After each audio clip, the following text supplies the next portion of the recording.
But moving to Hershey Bay for episode 2 of the final season, talking about Immaculate, I mean, Kennedy McMann's acting in this episode is just top tier. A masterclass in comedy. Yes. But like I love what this show does when they talk about things with a bigger message. Like this was very rooted in like toxic masculinity. They had something to say and they chose comedy as the vehicle. And that's why I love comedy. I love comedy so much, guys, because it can make you laugh, but then you're like, oh, they're saying something. They're telling me something. And Hmm. Kennedy just killed the tone of this whole episode. And as I said on Twitter, Kennedy on SNL when? Because that was a whole sketch. I loved it.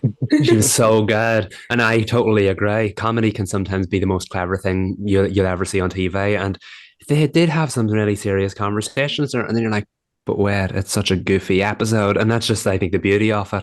And you're right, Kennedy just completely over the top from start through finish. What a blast. It's an intense episode in a completely different kind of way. You were just like on edge the whole time, waiting to see what she do next. Loved it. I mean, it wasn't even just the comedy in her performance this episode. There are so many moments of vulnerability. Yeah. Like when they I don't know if it was before or after they used the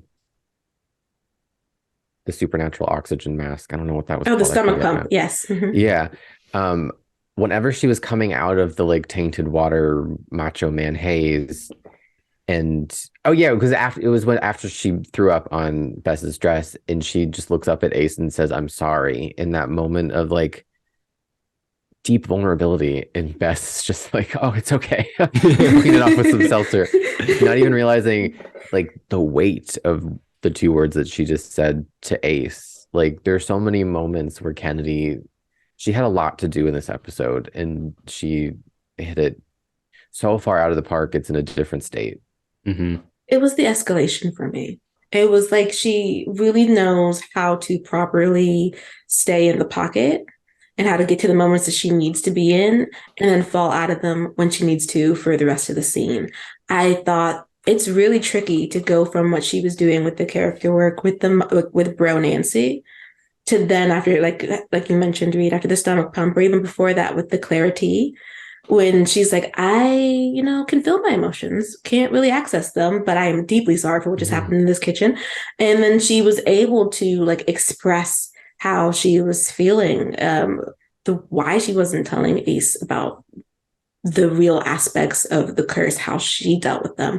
I was like, how we like laughing and like being like cringy, and then a second later being like, oh my god, Nancy, I'm so sorry. I mean, it sounds awful these 5 weeks. Like it's just felt Kennedy is really carrying this network, but she's also such a delight and really makes this Nancy Drew as a character and Nancy Drew as a show really work. I feel like if you didn't trust your lead, you couldn't do a story like this Hmm. Mhm. because there's so much that this episode asked of her, and it wasn't even just comedic timing. It was like, can you have comedy and be vulnerable? Can you have the comedy be a reflection of things that Nancy's suppressing? And then once you get you out of that aspect of the episode, are you going to be able to articulate with your face and with your line delivery what she went through the entire time? I think my favorite speech from her is when she was talking about how she couldn't access her feelings and she Hmm. didn't know, like, I couldn't even imagine what it's like to be someone who has closed themselves so much from their emotions that there's such a blockage that you cannot actually access how you're truly feeling. Like you have no idea what's going on in your body. And that is what that's what Kennedy had to convey. And she did it excellently. Hmm. And it was incredibly powerful because we know that Nancy sometimes does try to like move away from how she's feeling or like cover it up for a little while. And by taking them all away, all of her emotions all at once, you saw how when she got them all back, she was so overwhelmed by it. She was like confronted by not just the feelings that she would talk about, but also the feelings that she wouldn't, which is why I thought this was an excellent plot device for this episode where she wouldn't talk about how she felt about S or talk to him about how she felt about him over the dream sequence that she lived through over that month, because after the like intense drop off from last week's episode, and then you're instantly thrown into this ridiculous, wacky, over the top plot. I can see why somebody would be saying, "What are we doing here? This is such a network trope." But because there was such an overpouring of emotion, this was an excellent way of getting it all out and ultimately making her confront it so that she would have that conversation with this in the end. It all came together so well. So yeah, obviously Kennedy's performance was amazing throughout the whole thing and carried the storyline, because another actor might not have been able to make that work. But not only did she make it work, the material was there for her to work with, and it really paid off in the end. Because I know I was like, oh, why are we doing a silly episode so quickly? But by the end of it, they totally justified that decision. This show is so skilled at doing things like that, finding creative ways to tie in the high emotional stakes, even the stakes within the mystery, and making them unexpectedly fun. Mm-hmm. Like I would have never expected Bro Nancy, but it was such a clever way of untangling this curse and connecting it to the overall mystery. Like I don't know how they came up with it. It's amazing. It's genius. Especially the way we enter into this in Bro Nancy phase, where Nace have just come off a very emotional conversation in which Nancy, being Nancy, is not opening up entirely about what was going on. I love that scene, by the way. I forgot to mention that when In the praising booth. Kennedy. Yeah, that scene in Act 1 was amazing. And there's so much tension, even with two people. Like they're just in the booth, and it's like you can see she kind of wants to tell him, but doesn't want to tell him. And Ace is very determined, and he wants to know the whole of it, not just what she feels is appropriate to tell him, because it is a curse about him too. I mean, it is his life on the line. But she takes on this role as protector, and she's like, I will carry the burden for the both of us. Like I'm gonna save you as long as I can. And it's like, no, girl, you have to let him in. But we come off that tension to like George serving Judge Abbott. Like it felt very like we haven't removed ourselves from what we're used to doing at the claw, because she was in and out of that office. We were pouring water, we were picking up files, we were handing files away. I was like, okay, I don't think you need to do this much as his clerk. You can sit down and review the law briefs.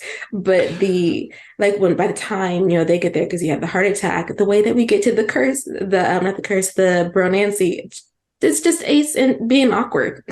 And just accidentally knocks the water into her face, and we get to joke about it, even though it's serious. I love how she's looking at the glass of water. No one's listening to her. She's like, is this cloudy to you? And then he just bumps into her and she douses it all over herself. And the way they froze afterwards, like total comedy moment. She's like, I think I'm fine. And Alex's timing too, when he was like, she's good, she looks okay. And George is like, I don't think so. And then when you saw the wee black vans, you're like, oh no. That was great. I love that sequence with the stop sign. I was like, are we gonna get into a car accident for what?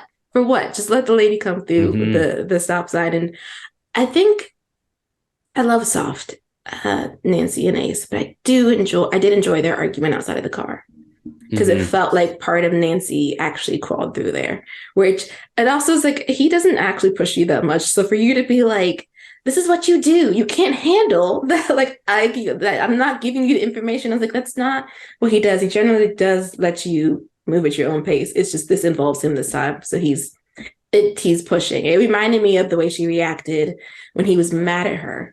And I think that's the season 2 premiere, where he's just not being the Ace she's familiar with. She does not handle it well when Ace is not reacting the way that she wants him to react, which is giving her grace. And we're not doing that right now.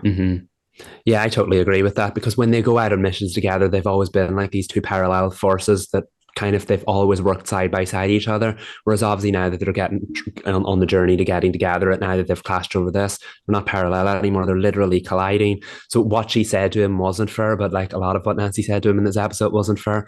But I also just wanted to say something about like the symbolism, the fact that they were having an argument in the car, and the fact that Nancy was like trying and nearly starting that showdown in the middle of the road. Like, was that like not a nod towards the fact that Ace actually did die in a car accident? The fact that I believe the traffic came from that side of the road as well.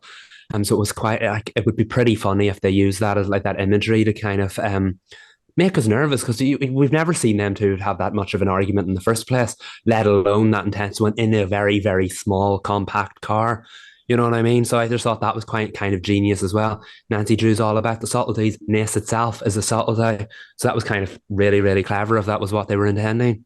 The fans were freaking out on Twitter. I did see that during the episode. They were like, "Why are they in the car together? Get out of the car! Why are we in the car?" And I was like, "Oh, right, that is a thing. My bad, y'all. I was fine in the car, but they were like, why are you so close to each other?" So perhaps that was an tension that they wanted to build. The writers wanted to build to be like, is it? Because we don't really know the rules. It is supposed to, they're not supposed to act on their feelings, but they generally are talking about their feelings, and I'm not sure if that is also an issue that they cannot do that either. I really wish. I mean, that was the point of Temperance's curse. She did not give parameters, but I wish we had some, because what is acting on them? Is it physically, or can you literally not tell each other how you feel about one another in conversation without potentially shaving off time on his life? Yeah, I I know. assumed it was like, wasn't that show Pushing Daisies about like if he touched the girl, she would die? I never I don't watched the know. show. Me neither. I just know he was dead, but I didn't ever thought he was dead. Or was he the one that would die? I don't know. I thought that was like they were like in love, but they couldn't touch each other like physically, like they couldn't even like hold hands or anything, or one of them would die. That's kind of what I assumed, even though we aren't given parameters. So I don't know. Yeah, I did wonder that because they haven't shared a hug or anything. I know they were never only Nancy really started hugging him recently, obviously, when she started realizing how she felt. But like even the scene when they like lay down on the bed and started chatting together at the end, and I know we'll get to that generally, but like there was distance between them. It feels like they are keeping their distance from each other, even when they're in the same room. So I know, like, if they hug as friends now that they're aware of how they feel about each other, would that start the curse? What are the parameters about it? I know we talked a little bit about that last week. Like, it could happen tomorrow, but it could happen in 50 years from now. So it's just it's vague on purpose to create torture. But I wonder if the show will actually address what the parameters are in the first place. I hope so. I mean, I figure that we probably will do some type of experimenting or exploration, since that's literally all Ace wanted Nancy to agree to, and she did finally agree to it by the end of the episode. Well, that was a trip for them, though, emotionally. Bro Nancy's way of moving through her feelings is absolute trash. And it's just absolutely atrocious. But it did like produce some comedic moments. I think my favorite is probably from the hospital when she's like using innuendo and you're like, girl. But then she's also jealous because he's simply talking to a nurse. And then of course I wanted to push her off the seat though when she was like, why would I care about you talking to somebody else? Like that you didn't have a chance. And I was like, okay, he's right to leave now because it stopped being fun. It stopped There was being tension funny. too with that scene with Nancy, Ace, and Tristan, where Cute. Ace was kind of like, Jolene's a good name for a boat. And then he made the comment about making his bed. He's like, I make my bed every day. And like he was trying out, they were obviously one upping each other, but like the fact that Ace begrudgingly gave him the comment about how good the name was and he didn't want to give it, that's such so an Ace thing. Yeah, exactly. And Tristan clearly doesn't know that there's something going on there because he's like, I don't know why you're acting like that, but Nancy, I would save you anytime. And then she's like, okay, lobsters. Like we have a meeting, but she did like it's one of the things I do appreciate about Nancy. She's so kind. So like even though she felt the tension, we're still gonna ask Tristan about his boat. Like we're in what we can do to help in any situation. I did like that we got the Ace meeting Tristan and being aware of the whole Tristan Nancy vibe out of the way early, because I feel like if we're going to set up this triangle completely, it needed to happen early, especially if they're going to remove it halfway through the season, because I assume that's what they're going to do. I would be very surprised if in this 13 episode season we're still hanging out with Tristan and the idea of Tristan and Nancy by like episode 7. I'd be like, what are you doing? It's time to wrap it up. I liked that in episode 1 we didn't really get confirmation that Nancy was really interested in him, like overtly. It was just like they met. But because she was uninhibited and bro Nancy, which is different than any time she had like truth serum or like anytime she was speaking freely. But like she called him hot lobster guy. She talked about his arms nonstop. So real. So like now we know what was going on inside her head that she wasn't vocalizing because she's so consumed with everything that's happening with Ace and everything that I guess she was like, that's not like a thing. He's there. and he could be useful, but like whatever. But now we know she's attracted to him. Mm-hmm. She said it. It was very like the episode where she got hit with the like lust serum and she was running. I know that was after every man, but they did acknowledge that some of that stuff obviously Nancy does think about, but she's always got so much on in her life that she can never like talk about it or vocalize it. Not that you would to the extent that she was in that episode, but it's the same here that you, even though it's a very exaggerated version of the character, a lot of what she said, obviously, Nancy really is feeling. So now we know that there is something between her and Tristan because, like Reed said, there was that oddly awkward, cute hug they nearly gave last week, but generally that could have been just friendship. Whereas now we know she clearly is somewhat attracted to this man, and we know obviously he clearly feels the same about her. It's a shame it's happening all in the final season because I feel like that would be a fun journey to be on. But obviously the show has to root for Ness, and there's no other end game right now than Ness. So that's where we're going. So right now it's just an obstacle, but I feel like it's one we could have a little bit of fun with if it wasn't the final season. I mean, I'm going to try and have fun with it anyway. Yeah, I I know think there's they're a lot very of cute. theories. Yeah, they are. And there's a lot of theories about Tristan, which I won't mention because we're 2 hours into the season.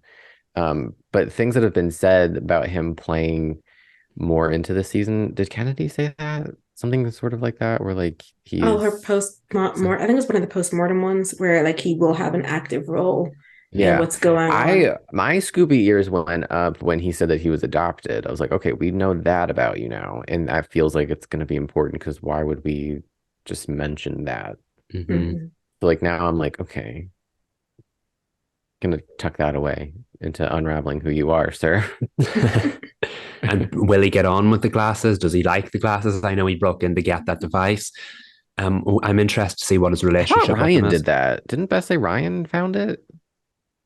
Did he find it or did Tristan I don't know got Tristan because it? got it, there I was a thought. scene where Beth was on her phone and she mentioned Ryan, even though he was off camera the whole episode. Yeah. So he seems to be using his knowledge or his resources a lot, even though we don't see that. So did he find out that there was one in existence and the glasses had it in their collection and then Oh Tristan took it yes. for them? Yeah, yeah, Hmm. Is yeah. that what it That is? sounds right. Yeah. While we're on that note, I do love this show's making me laugh the more it goes on. With all of its, is it MacGuffins? Is that the right term or whatever? Because was it like the '60s Batman series? They used to have it always have a solution for whatever problem they found themselves in.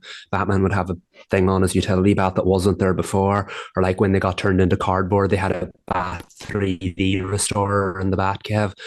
This show's kind of doing the same thing now because of course there's a supernatural stomach pump when Nancy just happened to need a supernatural stomach pump, but of course why not, why wouldn't there be? But I mean, like, I love the fact that we can explain it away with that it's in the glasses collection this time, because beforehand it was, oh, that's in the historical society. So I do feel like Bess and the glasses are going to continue going head to head now with the whole like their collection versus the historical society.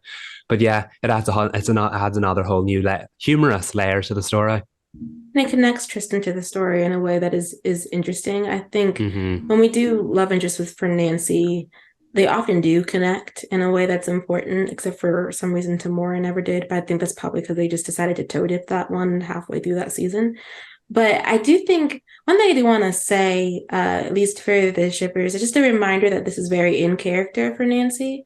I don't think we've ever had a season where she wasn't in a relationship with somebody else or wanting to be in a relationship with somebody else, but also experiencing feelings for another person. Like she was in a serious relationship with Nick, but clearly was attracted to Owen, and really was very apparent.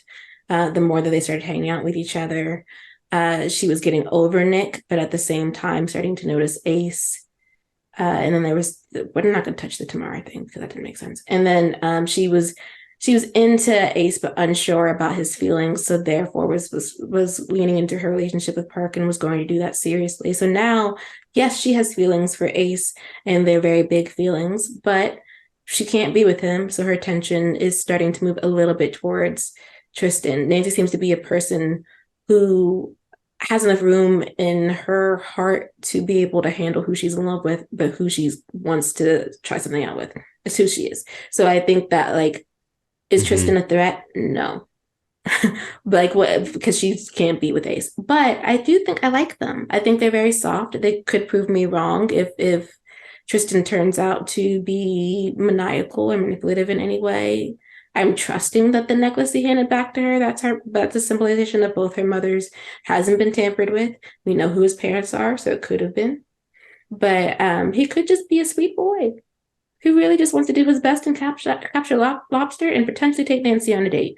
And I'm happy that they're exploring that while we're waiting for her and Ace to be able to be together, because they are going to be together. I feel like if they're not together, there are going to be a lot of pitchforks, and I'm not sure how that's going to implode. But we're just gonna, I don't really feel like we have to manifest it. I feel like it's on the wall. It's gonna happen. It's inevitable.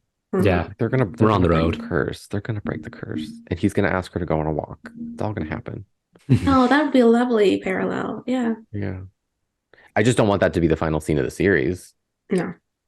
Let's get there quicker. And yeah. Something happened together. Yeah. Yeah. We've been waiting to actually see them. That first kiss.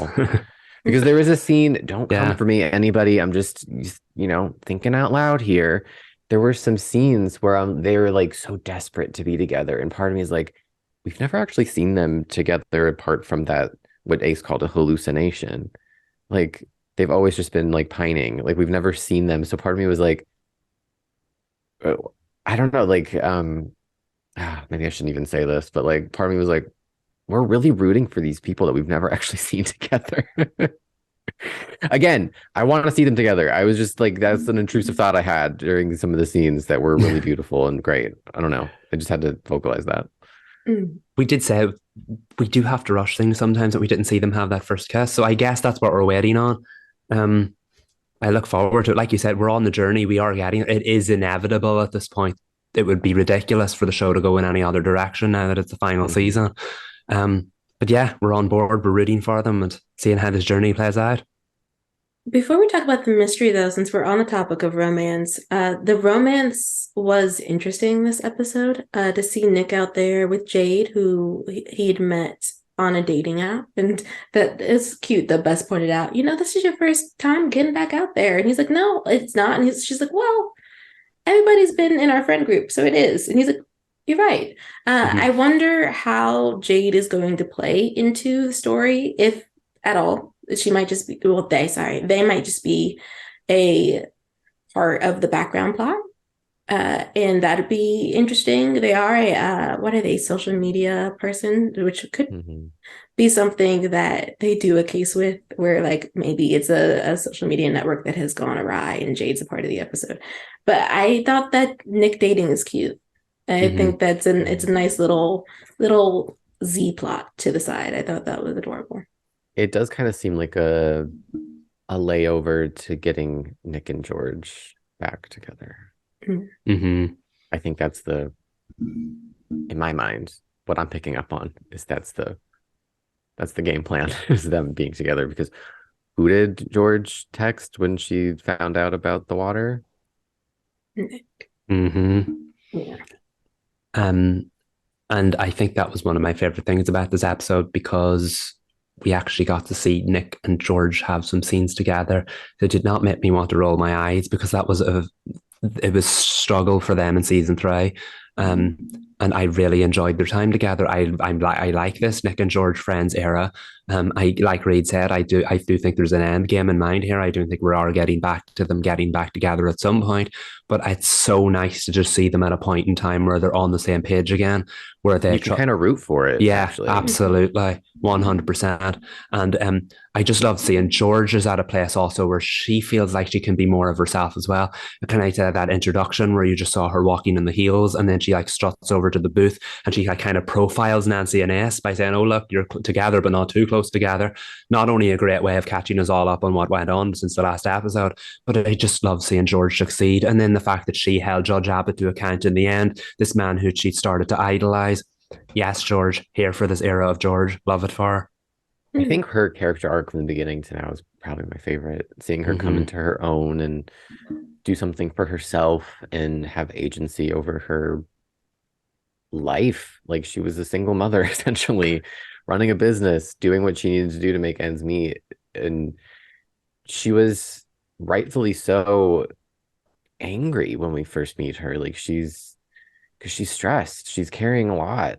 And now she gets to have time to hold space for herself and do something that fulfills her, that's not just trying to feed her sisters or keeping the lights on. Like, she's doing something that makes her feel like herself, and it's such a joy to see her have her Elle Woods moment in the hospital room with Judge Abbott. Like, she gets to be the one that proves herself, and she's the one. It's not Nancy that put the pieces together, it was her. Like, she gets to have that moment, and it was Leah always just kills it, I think, when she has this material to work with and not clunky exposition. Mm-hmm.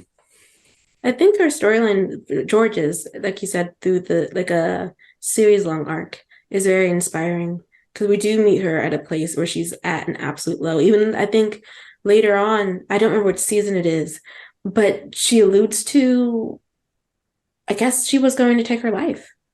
And it was her sisters that were keeping her tethered to the world.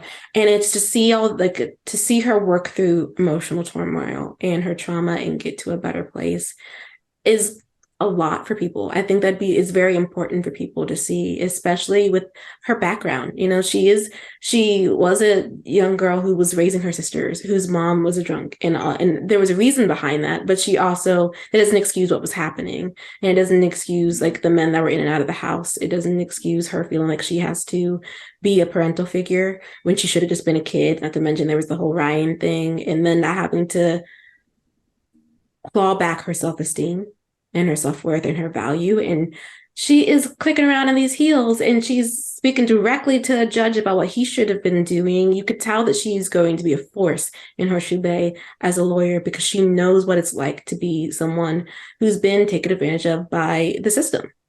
Mm-hmm. Who feels disenfranchised, who knows what it is to be struggling to put food on table for a bunch of kids when she herself was a kid. Like, so this is not going to be a problem for her. I love that. Judge Abbott needs to move because she is going to be taking over that spot in 20 years. And she deserves it. I do love that she was the one who figured out it's the water that is causing everybody will cause everybody to start shifting personality. And more about, I know we struggled with like the end of George and Nick and like the order in which like the breakup happened and George's realization, but just seeing this, like, and it's not even just that she needed to do this for herself to grow, to be able to be with Nick, to have a romantic future at all. I mean, it's important for herself, period. She doesn't have to do it for a man, but I think this is exactly what she needed to do.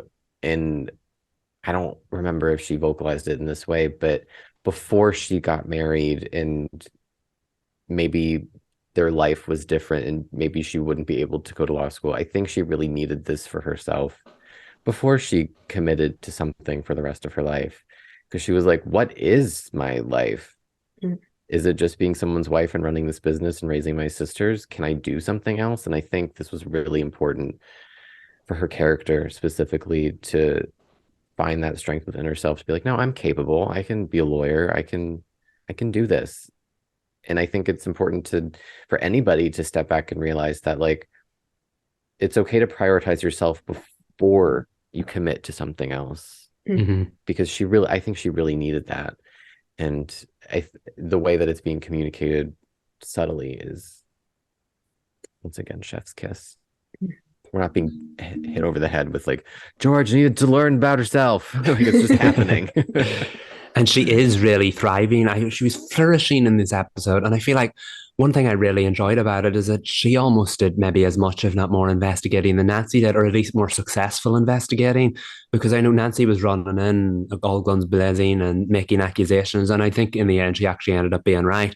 But like, George was in the background doing the subtle investigation, leading the charge, trying to keep Nancy in check when she went off the deep end. And then she was the one that figured out about the water in the end. George was at the heart of this investigation, and I think she's just been one of many members of the Drew crew. And I know they've all brought their own unique aspects of it, but like Bess was the witch, Ace was like Nancy's second in command and her confidant who she went on all these missions with. We're finally getting to see that George is every bit as good as this investigating thing as Nancy is. And considering they kind of foreshadowed that with the fans last season, or was that the season before? I really can't remember. It really just, it feels like the ultimate payoff here. I'm glad she's thriving. She deserves it. I wish Bess were thriving though. I feel like storyline wise, I'm not Like she is what they're giving us as far as the content she is. But as far as like my personal feelings on the way that they've written her, I don't know I mean, we're only 2 episodes in, but I still don't really know what's going on with her. For season 3, it was a hit and miss for me. Like there were times I was like, yes, best, yes. And then there were other times where I was like, what's this characterization? Why are you only doing whatever the plot needs you to do? Why are your emotional reactions kind of not that in character? Now, I wish I cared about Addie and her's relationship. I just feel like they didn't build it enough in the previous season. So now when it's time to meet the parents, the fact that we didn't even explore the fact that she did not go meet Lisbeth's parents, which I felt like they should have done in this episode, considering she was gung-ho about wanting everything to be perfect. That rubbed me the wrong way because I felt like it was an opportunity for some characterization for her, some character development or exploration, and they just chose not to do it. They chose to ignore it. Like that wasn't an issue from her past. I feel like that was a missed opportunity, and I don't think they're going to circle back to it. Wish they had done it. I just want more from Bess as a character, besides being an awesome platanker and like an encyclopedia about magic and comic relief at times. Yeah, I feel like so far, especially in this episode, she's been like the mom friend. Mm. She was helping everybody like logistically.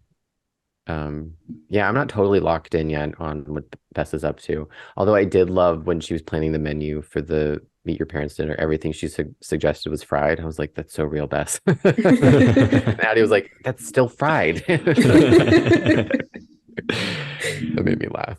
But she does have so many great moments of comic relief. But I think the issue or the fear with the show is that because she's the quirky character, she gets quirky storylines, and that's kind of it. Like when everybody was panicking about the mystery or whatever, she's just off like cooking in the background, and like that's hilarious. It is funny, but I mean, like this is not the first time you've done this with Bess. She kind of is played for laughs when there is a deep character there that we just have stopped exploring somewhere along the way. If you know what I mean. Also, like Bess, if the sauce was finished cooking, take it off the heat. Why does Ace have to babysit it?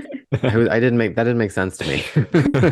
What are we making that we need to find no lumps in the sauce? It was very strange. I was trying to figure out what she was cooking because I was like, why is this taking so long to make this salmon? What are you doing? How are you making the salmon? Because the case is like hours long and she's still in the kitchen. I was like, Yeah. what are we making? And what happened to the trope of ordering food and pretending that you made it and hiding the containers? I know there's a good restaurant in town, Bess. She literally worked at the Claw. They don't have a good salmon? We couldn't have had a nice salmon brought in? Is anybody cooking at the Claw? Apparently at nighttime because it was hopping in there. It was. They were all getting their water refills. Okay, but wait, we never mentioned the Nancy and Ace fight sequence. And I feel like we need to at least mention it because it was great. It was. That's the part when I was like live slacking it to y'all that while I was watching that I was like, I don't know how I feel because it was very out of nowhere, and I think I was just having Ace feelings about he doesn't deserve this, but he doesn't. It was very Lifetime in a way that I loved. It felt exactly. I was like, I feel like I'm sitting here watching a Lifetime movie, and it's escalating because the male lead is about to get rejected, and I was like, this is creepy. Kennedy is doing this amazingly. She was like, I took notes. I understand how to do this. The way it was shot was incredible. It was. I was like, who's done this before? Clearly someone has shot scenes like this because it's Lifetime in such the best way. And just the way you could see like Nancy like behind him with that look of longing for like minutes on end as she kind of stalked him. And then of course the camera changed when she got very violent. And yes, bless him. He very, very good. The way he was able to throw the salad at her or whatever, he managed to subdue her without having to put a hand on her. And then throwing her in the closet and locking her in. And then the please, even as like we're speaking to our phone, but we're saying, call Bess, please. Call Bess. Yeah. Like, please. And I was like, even like we're being so polite, even as we're like scared and confused about what's going on. I liked though Kennedy's delivery of her lines before it escalates to that point because it's insincere. And it's still very bro Nancy. It's like, and I do think she feels like he's the best guy, but it's the way she's saying it. Like she's placating him. And like, I'll tell you everything. What do you want to know? You're like the best guy. And I was like, run. Like it's very much run. My, like again, that scene in an episode after the big reveal. What are they doing? But I mean, after we saw it play out, we knew what they were doing. Oh, it was a work of genius. I know, down to the gender roles. It Yeah. really was. I was like, the oven mitt is doing so much in this scene to help carry it as he pulls out this dish. I was like, yeah, And I they did know love what they're this doing. the small moment when they were discussing what was going on with Nancy, and they were identifying it as like how, I don't know specifically who said it or what was said, but the implication was that she's acting how certain men act. And Ace was like, Nick and I don't act like that. And I was like, yes, because you are kings. I've said this before on the podcast. Not an ounce of toxic masculinity from you two. Truly, and they had moments in which that could have showed up and it didn't. Like the Tristan scene, it did with him. The best men on TV. Period. That's it. So lovely. We love them. It's so great. Okay, we've talked about everything but the mystery, though. Not again. I was so confused, and I had to go back this morning and rewatch it and like go to the end and then piece together like what I missed, because it all happened so quickly when they pieced it all together, and I was like, the water and then the sludge and the what was happening with the judge and that other man ended up not being as important to the overall plot, but I did get there. I did understand it at the end. And I liked the story that they told with that and what the message was and everything. But I did get there. I did pick up on what we were doing with the water. I think that overall, like the way that it definitely feels like mystery of the week and then clearly becomes, no, this is about the overall plot, was really well done. I appreciated that, like Logan, the dude, the way that he's characterized, even with his memories not being there, that clearly something wasn't right about this interaction between you and Maggie, even on down to calling her Magpie, which I felt like that wasn't. I think it was. Is it supposed to be cute, or is that what y'all called her in a rude way? Because he said she goes by Maggie, but we call her Magpie, which is like, so that's a disrespect of how she actually identifies. I see, and then. To find out, I love the anger about that from George, where she says, "You and to Judge Abbott, you and Logan got to live normal lives after this, and Maggie has to deal with the trauma of what happened." Like, and she doesn't even get to deal with it with the actual knowledge of it. She has headache. She has migraines so bad that she can only work part-time in a career that she actually likes, because of the head trauma from being hit over the head with that horse. And I was like, wow, we really going into the ways in which toxic masculinity can present itself, even on down to this man having daughters of his own. And instead of changing his behavior or speaking to them about the behavior of men like him, he just decides to buff up so that he can, instead of giving his daughters tools to combat men like him, he's going to combat them himself. I was like, so we're still being toxic because we're not giving them the tools to do this themselves. And he was using that as a defense without realizing that his behavior needs to change. He was like, are you trying to cancel me? I have 2 daughters. And I'm like, well, you should have thought about that. You're being presented with ways in which you harmed somebody else's daughter. And maybe we should look in the mirror about this instead of trying to use it as a defense as a scapegoat to get out of changing and doing any work or taking any responsibility or what's the word? Accountability for what you've done. That scene, I think, the writing was really on par, because we see that kind of language all of the time. Like, literally just open Twitter one day. And that's somebody's response to being called out for something. Yeah, and somehow he kind of he got away with what he did, and he never should have, but he didn't take that as an opportunity to learn from it or grow. And like you said, he had a perfect opportunity with having 2 daughters, but he was just a very Neanderthal approach, which is why it's kind of clever that we needed someone like Bro Nancy with that outlook to see through it, because some of the other people actually bought into the story because Judge Abbott had it sold up so well. There was this episode was surprisingly layered, and I think we've said that about the show before, particularly when it goes down the like slapstick comedy kind of route. so many layers to the story and very, very well told. Very nuanced story all in all. And calling it out too. I appreciated that when Bro Nancy is speaking to Maggie. Clearly, Maggie's been gaslit into seeing this a way that is not as creepy as it was. She's like, oh, it was very boys will be boys, and like you're suffered from it though. Like boys will be boys is not like should be not used, but it also is your crush should not break into your house. That is creepy. That should not. That's not a what'd she call it? A gag? Is that what she said? Maybe.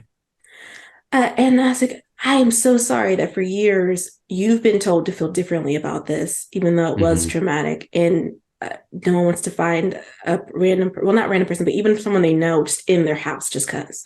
Like, it's not okay. Or Abbott being complicit. I love that. Like, it wasn't like you don't have to indulge in toxic masculinity to also be complicit in it.